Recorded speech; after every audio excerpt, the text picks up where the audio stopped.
This Dalton Wade Real Estate Group property video is presented by Edward Charles Beaker. Welcome to the Reserve at Crossing Creek, 3-bed 2-bath pool home. Well-maintained, upgraded and immaculate open and bright floor plan with a huge extended great room, triple sliding doors leading out to a very large covered lanai overlooking a 14 by 28 caged heated pool and large private backyard with landscape lighting and no rear neighbors.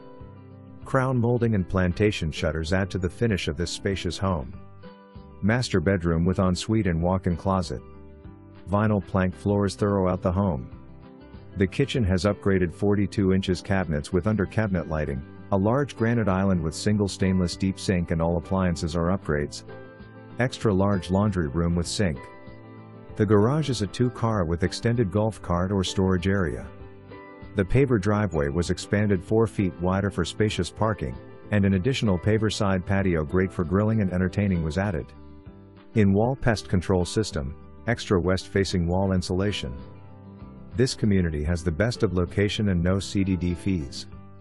Walk to Braden River High School. Easy access to I-75, minutes to the Gulf beaches like Siesta, Lido, Bradenton, and Anna Maria Island, minutes to Lakewood Ranch and only minutes to world-class shops and restaurants.